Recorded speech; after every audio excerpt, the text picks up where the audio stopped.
Hi, today we are here with Professor Anyfanti. We know she's the Vice Rector of the FSU Republic of Panama Campus for quite a while now.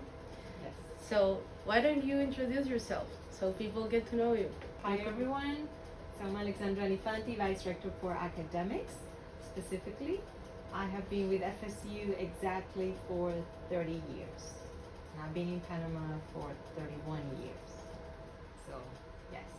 So basically all of your time here, you have been in FSU. I've been in the same organization since I arrived in Panama in different roles as adjunct instructor, as full-time professor, as director of student affairs, and then as vice rector for academics.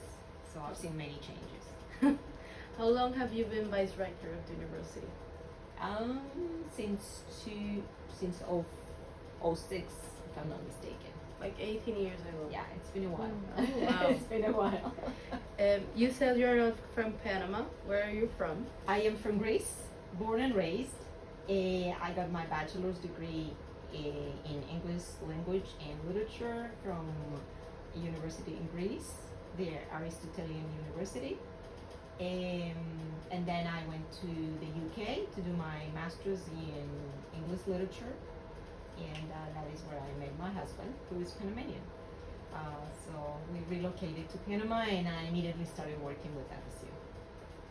So, one of the questions we have for you, it is that usually when in Panama or small countries or when we are from small towns, we have the usual fear of dream big. So, coming you from a small town, did you have any insecurities on your future professional field and career? Did you ever doubt the journey? Was it difficult for you, especially coming from a small town? It's funny that you say I didn't know you knew I was coming from a small town.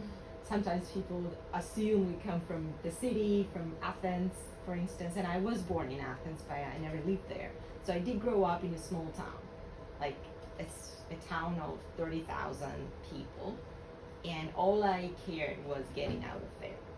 So it was very clear that I had to get out. So first step, getting into the university, and then that was already exposure to the bigger world. So going from a small town of 30,000 to a big city of 1.5 million, it was already a big jump. And I have to say that it was not like how today students go to a university campus where they have their housing and support services. It was, okay, you were admitted to the university and then, find your own housing, find how to commute, and try to build a network. And that wasn't that big back then. So, of course, there were all these fears about jumping out of the small pond to the big sea. Right. So I guess you can say it was done in stages, from small town to the big city. And then once I graduated, I went immediately abroad. And again, it wasn't like, oh, I could check the universities and I could check what it looked like. It was actually going to the British Council and finding the old prospectuses and then applying by mail, receiving decisions by mail, and then just going out there to discover a new country. And looking back, you might think, wow, must have been daunting. But I don't think I felt intimidated. I think it felt like it was the right thing to do. It was kind of a career choice that made sense for me back then, and it ended up being a very good choice eventually. Again, looking back, I think I was very daring to then move to a completely new continent, that I knew nothing about. I have to admit that I knew nothing about Latin America. So the Panama Canal was a brief mention in our geography books. Okay, it is embarrassing to say that to some extent, but we didn't know. Europe was already big enough for a small town girl, right? And then Latin America as a different world. Was But- it difficult to leave your family after? Yes and yes. Yes and yes. But then you're young, enthusiastic, daring, and well supported. I think one of the most important things that I felt very well supported by my husband and his family. And Panama felt very warm, very hospitable. And I hope it still feels the same way for newcomers, but it felt the same way it felt that way for me. I found out that I could learn the language very fast. People in the family say that I spoke Spanish 6 months after I arrived, Wow. and I knew nothing when I first arrived. So it felt like home. So that was the good thing, right? So yes, it's So not. You know, I always miss my family, but there was so much to explore, and then professional opportunities. FSU has been a great place for me. I mean, that's why I've stayed, right? Now that we're talking about family and difficult choices, we from first hand we know how difficult it is to choose a career, especially careers that are not common or Right. the easier path. Like a doctor goes straight to a hospital, or a lawyer goes straight to court. Usually, you chose to go in the field of English. How was that process for you? Were you ever told to study something else? Did your family opposed? So I am a first generation. So my parents, I think they didn't even finish elementary school. They were very clear that they would support me into going to college. And for us, it was a completely different system. So we would sit at university entrance exams, like nationwide. So that was like the big test. Like imagine, I don't know, 150,000 students taking the same test, competing for 50,000 positions. Something like the SATs. I think it determined your life much more than the SATs, because you had to actually choose the schools you wanted to go to, the public universities, and then get good tests. And then you don't know how well the others are doing. You're competing with students from all over the country, from better schools, from big cities, with tutoring services, so on and so forth. Anyway, so it was a much more strict process, and I had to choose my somewhat path from 11th grade. So I could not just change my mind and say, no, I'm not going into humanities, I might as well change into economics. I couldn't do that because I was actually taking different classes from the other students. We were divided from 11th grade. So English made a lot of sense because of how the graduates from the English department were immediately going into teaching. Okay. So learning English was in high demand. So for us, learning a second language was almost part of the DNA. So I started learning English when I was 8 years old. So I knew I would have a safe job. So it was a practical decision, to be honest. It was a practical decision. You may not think of it like that today, but back then you knew that, in fact, a lot of my classmates at the university were teaching before graduating. They would go into language schools almost after their second year. So it was a practical decision. I knew I would have a job as soon as I graduated, even before. But then I was not so much into teaching English as a second language, even though we were trained for that, or we were, our diploma would allow us to do that. But that wasn't my interest. I was more into literature and writing. So then I chose to do my master's in the UK. Again, the plan was to go back and potentially teach. So that's how you. And let me rewind a little bit. Mm-hmm. So you did your bachelor's in Greece in English in literature, if I'm not mistaken. Then you went to the UK and did a master in education. No, I did a master's in English language and literature. Oh, okay. My doctorate was done with Florida State. Oh, wow. Okay. Yes, But much later. and how do you get to Panama to FSU to teach? Because So again, it is a big jump. right. So before actually relocating to Panama, we visited. Okay. My husband and I, we visited and we started exploring a few places. Well, back then there were only, I think, 2 universities. It was Nova and Nova Southeastern and FSU that were teaching English, or that were teaching on the college level English. And so I visited FSU and I met with the director back then, Dr. Quiroz. And he interviewed me and he said, yeah, I think we could have a teaching gig for you when you relocate, right? Interestingly enough, his granddaughter graduated from FSU. So I was, it was fascinating to tell her, like, your grandfather hired me. So you were her teacher, her professor. I wasn't her professor. Okay. But she went through a 2+2 process. Wow. Yeah. That's like a whole cycle. Yeah. So I could support someone that supported me. Yeah. When I first came in. So yeah. So when I finally relocated to Panama, I knew I had something lined up. It wasn't much, so I would teach as an adjunct, and it was based on need, and it was very different back then. We were in military bases. Most of my students were in military, so most of them were men in uniform. Okay, so that was again a cultural shock for me, right?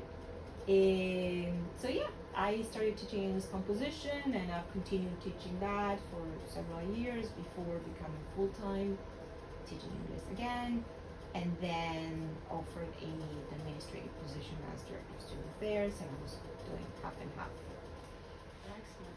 So now that we're talking about the history of the university, we know you have been here a while. You're probably one of the persons that have been here the longest.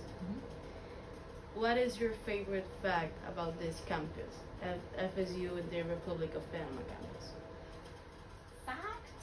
So, of course, this place has experienced a lot of transformations. I was lucky enough to see many of those transformations, always to something better. But what distinguishes this place from, I guess, many other places and big universities is how close we feel to our students. And I think this is a mutual feeling. Students do feel they can trust us. And we see that because they come back. Our students always come back. And in the sense that they come back to tell us, here's what I've done. They come back to tell us, here's what's been most challenging. So they share their stories. And I'll give you an anecdote of what distinguishes us so much about this personal environment. At some point, we had people from the main campus training us in the new registration system. It was the new, now it's the usual thing. So, and then they were teaching us something about the financials and the system and how the payments were posted, so on and so forth. So they pulled up a report of our students and their outstanding balances, blah, blah, blah. So there was a long list of numbers and outstanding balances. We're like, that means nothing to us. Can we recast that list of names, please? So they recast the list, and then it's like change of scene. Now you could see names, and it's not names. It's not merely names. It's the people, their families, their stories, right?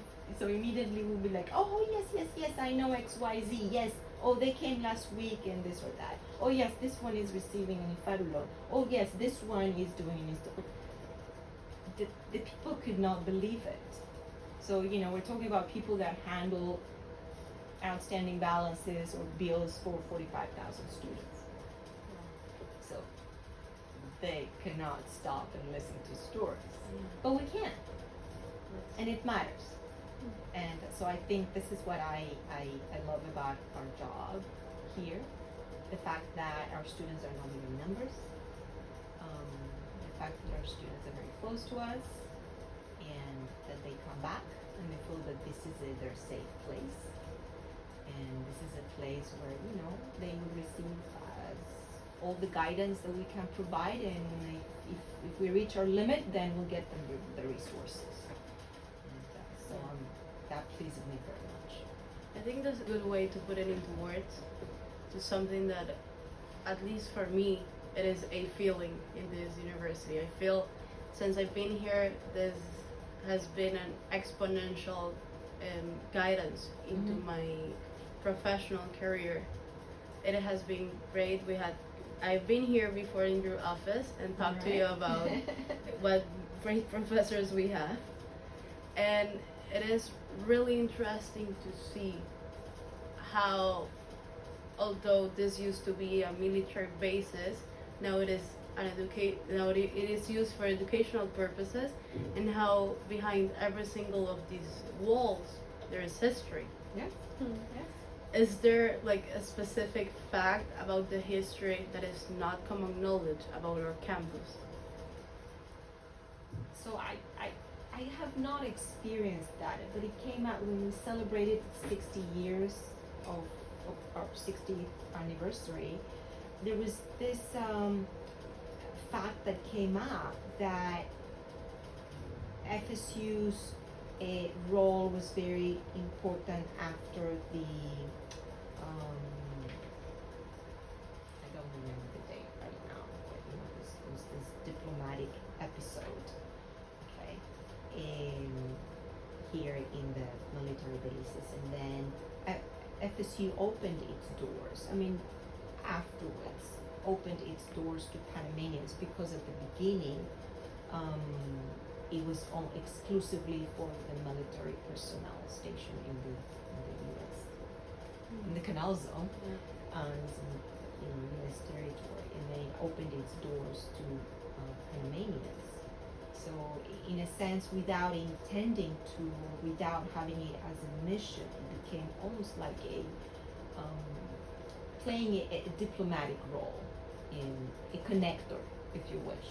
And it has continued to be a connector, not necessarily between two countries or two nationalities, but among several, and also still connecting this campus to the big campus, this place to the city of knowledge, to institutions, to businesses, to research entities. So I think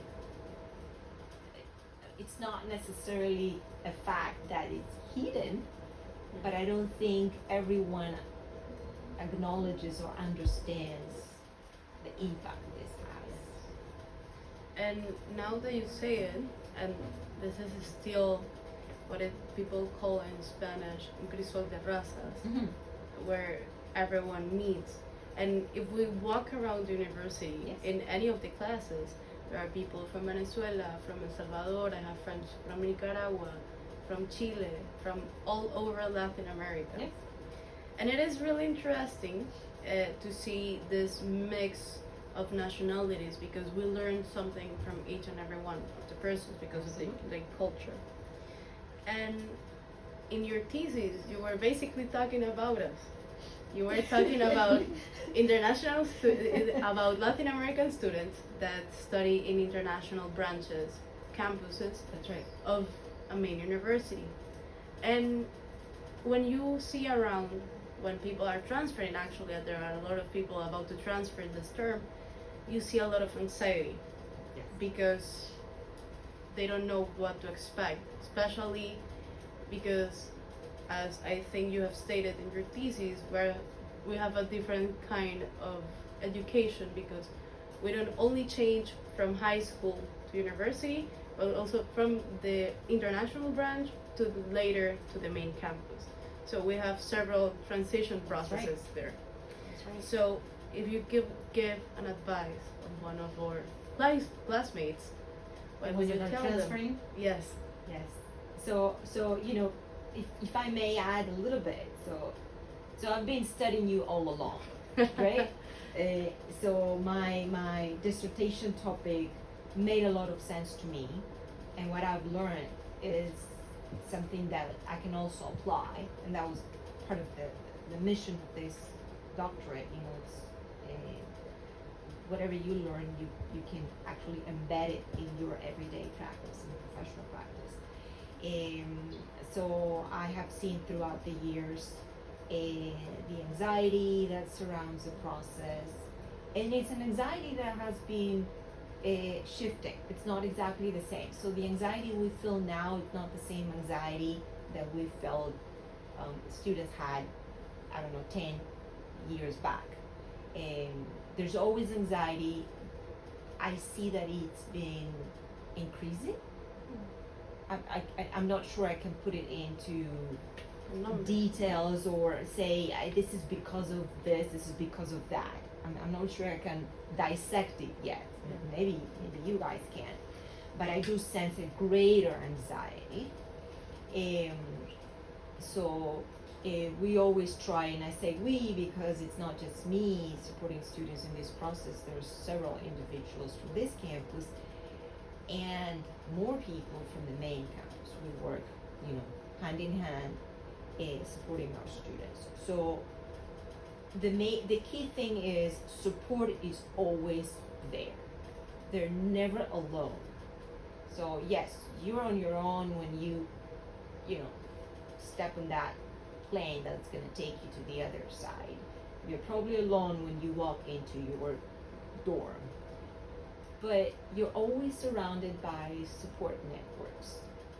And I think one of the initial ones, and I emphasize it in my dissertation, I think it was emphasized in Tally Tips, is that this network, the one you build in this campus, will sustain you. And it's not going to be always there, or you will not always rely on that, but it makes a lot of difference when you jump to the big sea from your tiny bubble, right?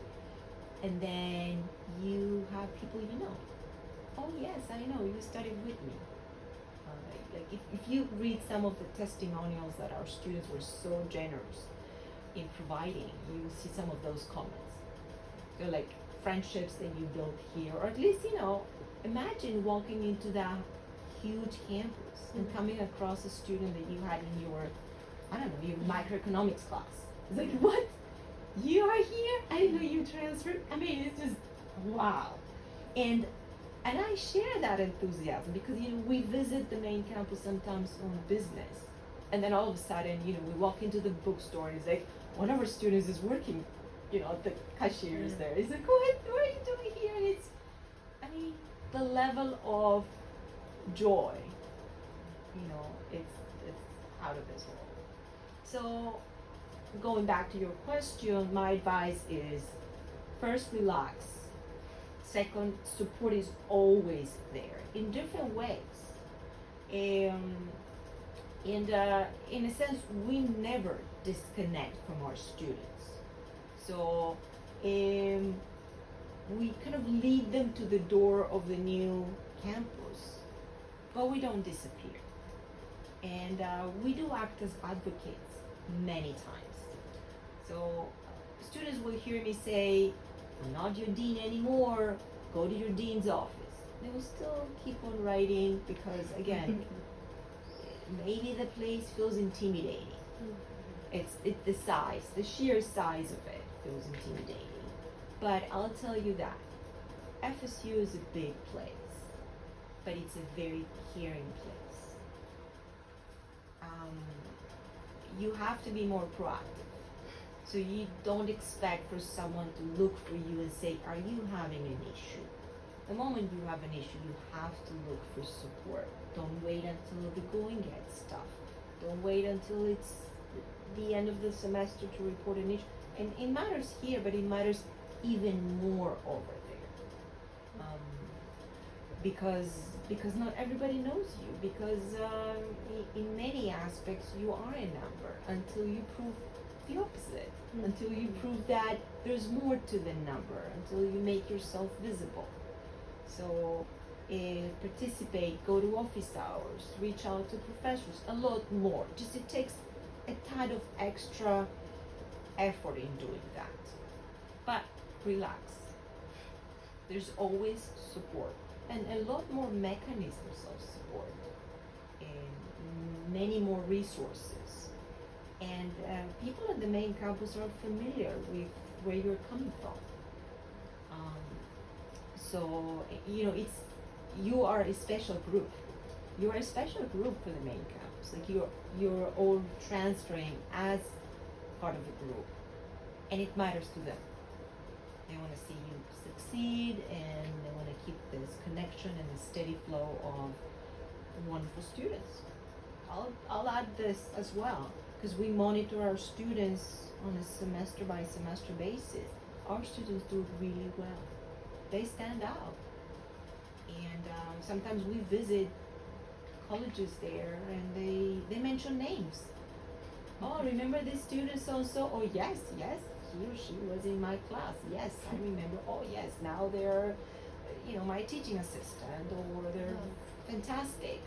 So, yes, you matter, and yes, you shine. Wow, I think that is beautiful, and I think that is going to be reassuring for everyone that is going to about to transfer. Yes, you have to work hard. I'll tell you that. But our students do really well.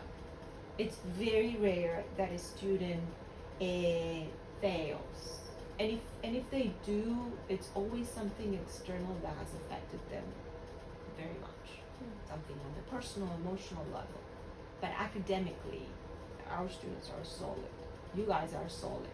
I can tell you that, because I check GPAs every single semester, and we can see GPAs going up, and students come back and say, yes, it was tough, it was tough, but it was worthwhile. Yeah. So before we finish, I have one last question for you, and it is, if you had a younger version of yourself, what advice would you give her? My younger version? If I had the same opportunity again, I think I'll do exactly the same thing. Maybe I would learn another language much earlier. So someone like me right now, learn as many languages as feed your brain.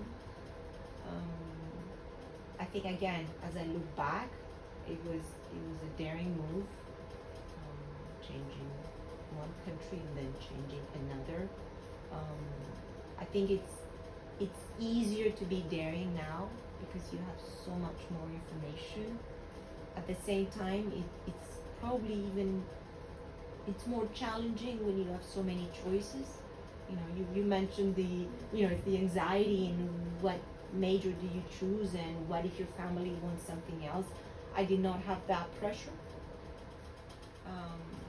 Maybe because my family didn't know much about career choices, so I could just open my own path. And now, if we are educated parents, we want to interfere, and we want to dissect everything, and we want to control and make sure they're choosing right, and eventually people find their path.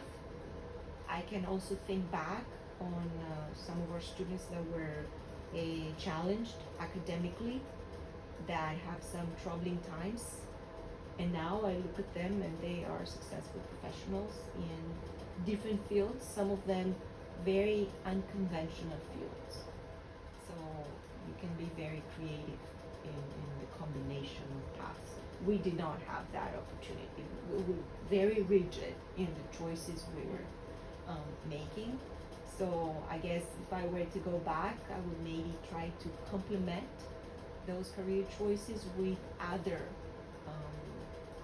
activities we did not know much about internships, we did not know much about extracurricular activities. We're like very much focused, I have to pass my exam, get to the university on a free ride, and then, and it was pretty much safe back then that I would get a job. And that safety is not there, so everybody gets a lot more anxious. So, again, we need to relax a little bit. I'm not saying neglect our choices, but we also need to relax a little bit, knowing that we find our path eventually, and maybe we don't see it yet. Well, Be open. thank you very much for having us here. It was a pleasure interviewing you. It was a pleasure having you here. Well, thank you very much. You're welcome.